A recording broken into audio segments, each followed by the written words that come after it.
Did you know there is an amazing secret hidden in all the world's major religions?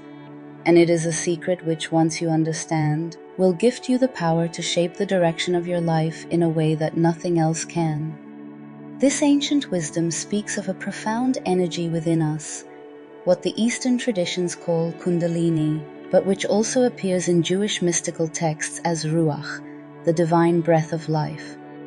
In the Kabbalah, this force is depicted as a serpentine energy that winds through the Sephirot, the spiritual centers that mirror what Eastern traditions call chakras. But here's where it gets fascinating.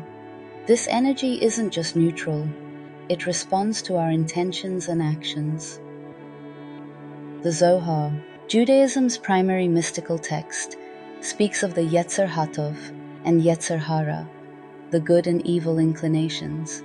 These aren't simply moral concepts, they represent the choice we face in how we direct our vital life force. Think of it like water flowing through a garden. The same water can either nourish beautiful flowers or feed destructive weeds. Similarly, this life energy, this divine spark within us, can either elevate us toward our highest potential or, if misdirected, pull us toward our baser instincts. Today, we're going to explore how ancient Jewish mystics understood this power, and more importantly, how their insights align perfectly with what other traditions have discovered about managing our vital life force. We'll learn practical techniques drawn from both Kabbalistic and Eastern wisdom that you can use to recognize this energy within yourself, learn to direct it consciously, and use it to transform your life in profound ways. Stay with me, because what I'm about to share could fundamentally change how you understand yourself and your potential for spiritual growth. Did you know that within the foundation of Christianity and the teachings of Jesus was the Hebrew alphabet, and that within this alphabet and teachings lie a profound map of spiritual transformation? Today, we'll explore how the deeper meaning behind Adam and Eve, Kundalini, and the tree of knowledge of good and evil through three Hebrew words: Daath, meaning knowledge, and Tob, meaning good, and Ra, meaning evil. Each letter in the Hebrew alphabet is not just a symbol for sound, but a key that unlocks the mysteries of how life energy moves through us. And within each of these words are letters that are themselves words with meaning and the power to unlock life energy. But first, let's set the context based on the scriptures in various religious texts. Adam and Eve, the masculine and feminine, or as the famous psychologist Carl Jung referred to this energy, the anima and animus within. When we study the story of Adam and Eve, we should not take the story literally. It is an initiatic story. It is symbolic, it is psychological, it is spiritual. When we apply the story of Adam and Eve to ourselves, in order to understand how we can access the doorway of Daath, and how we use knowledge now, we understand that Adam symbolizes our brain and that Eve symbolizes our sexual organs. In the Genesis, there is the story of the tree of the knowledge of good and evil, along with the tree of life. Let me explain the story. According to Genesis, God placed Adam and Eve in the Garden of Eden, which contained two special trees. The tree of life granted immortality and was not forbidden initially, but after the misuse of this knowledge, access to it was blocked by God. The tree of knowledge of good and evil represented moral awareness and divine knowledge. God specifically forbade eating from this tree, because if this knowledge and energy was misused, it would lead to unhappiness and destruction of our life force. In the story of Adam and Eve, Eve was tempted by the serpent, suggesting eating the fruit would make them like God. The Garden of Eden can be seen as representing humanity's original state of pure consciousness, where the tree of life represents the natural flow of our life energy through our spine and divine life force in its pure, untainted state and in perfect alignment with universal consciousness. The tree of knowledge represents the awakening of dual consciousness, polarities, and the activation of lower chakra energies before proper preparation, before we are ready. So we use the energy of creation to pursue things that are harmful to our bodies and our spirits.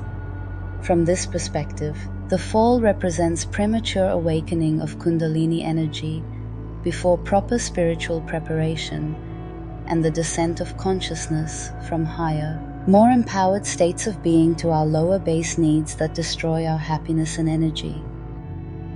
Specifically, we end up toiling the soil, or struggling with material existence and creating the life we want because we are not using our creative life force correctly.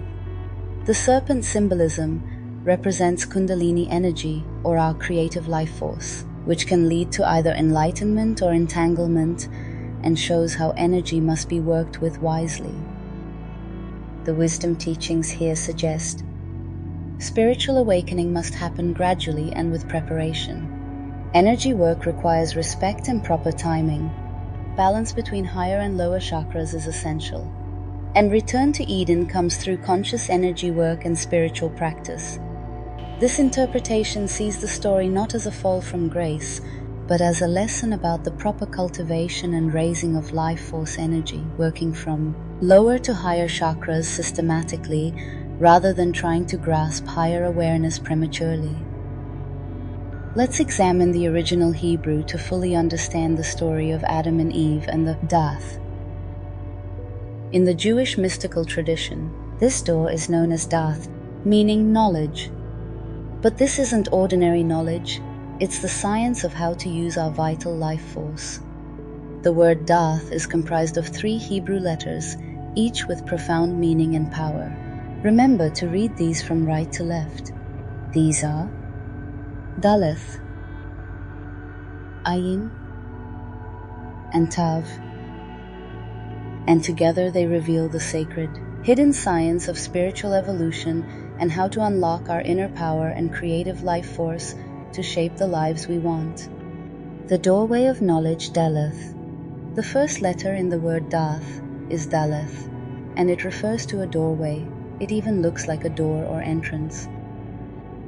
Imagine standing before a door that leads to 2 completely different destinations.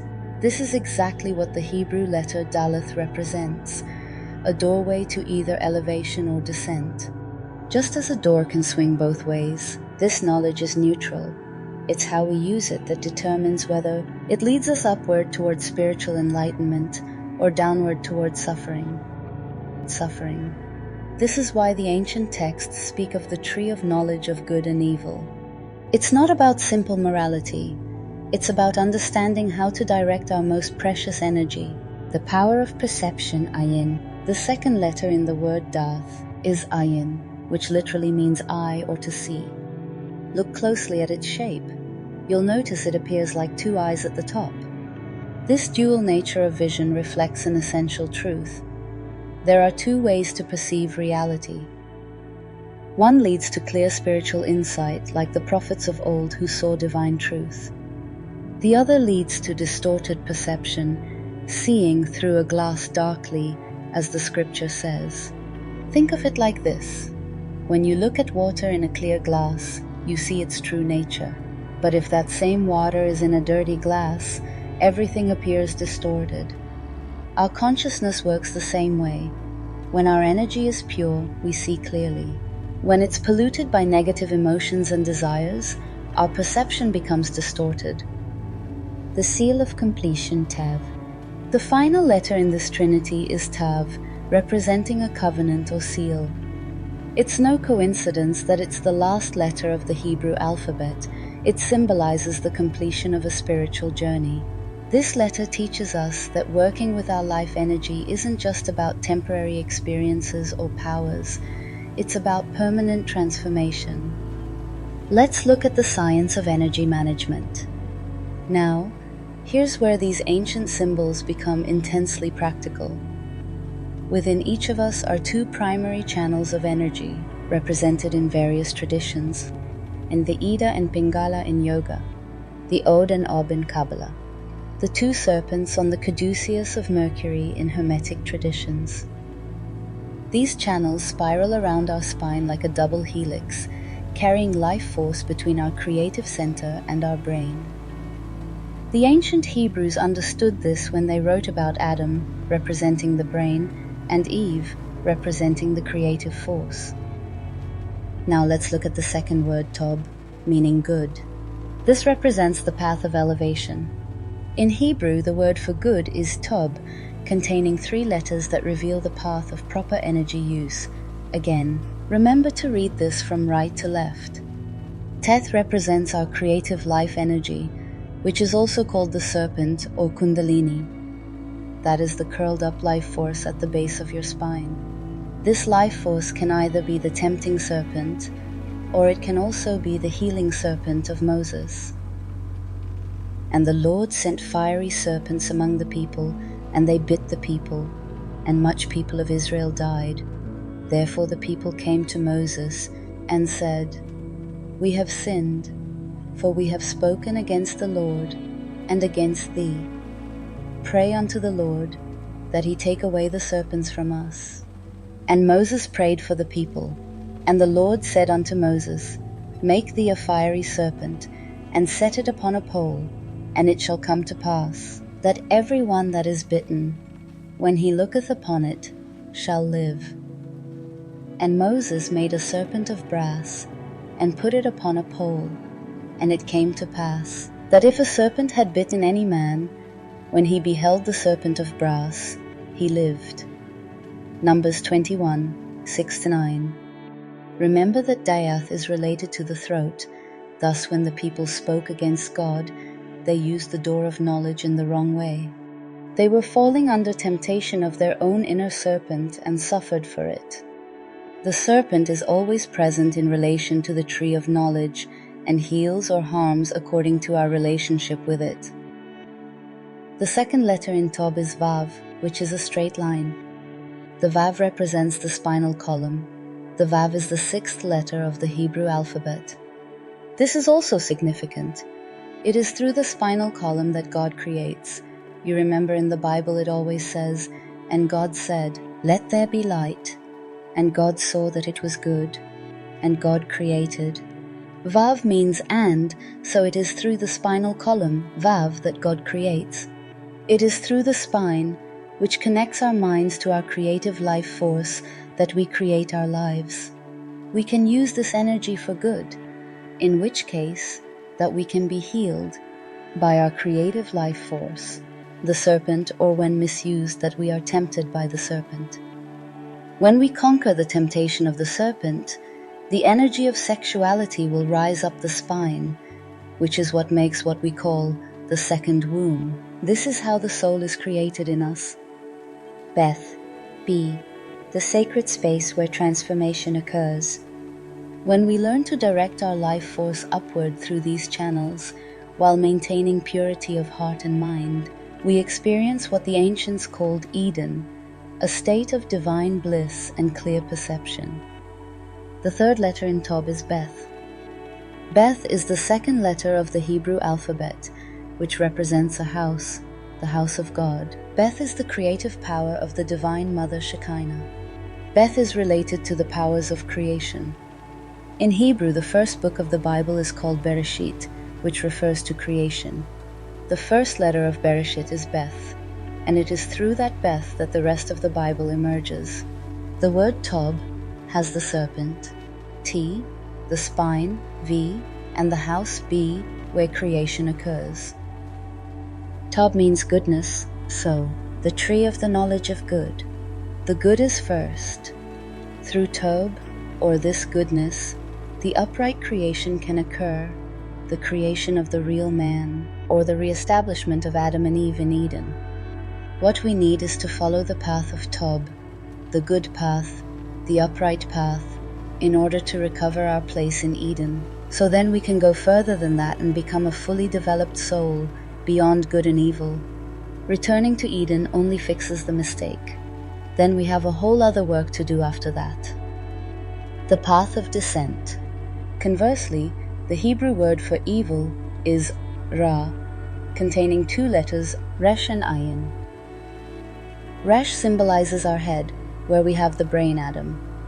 Ayin represents our eyes, or how we see and experience. When we fall into the temptation of the serpent, we awaken the Ayin, the vision within the head related to the pineal and pituitary glands. But God is not there. There is no letter for God there. In our head is just Ra, pollution, evil, Resh. The head brain, Ayin. Perception. When we misuse our energy, we may still develop certain powers of perception, but they're distorted by impurity. This is why many ancient teachings warn about developing spiritual powers without first purifying the heart. That process is happening through Vav, because that is our own spine. What happens in our spinal column? Eve is at the base of the spine, which is where the creative energy resides, in the sexual organs. The root energy of our whole organism and psychology is in our sexual energy.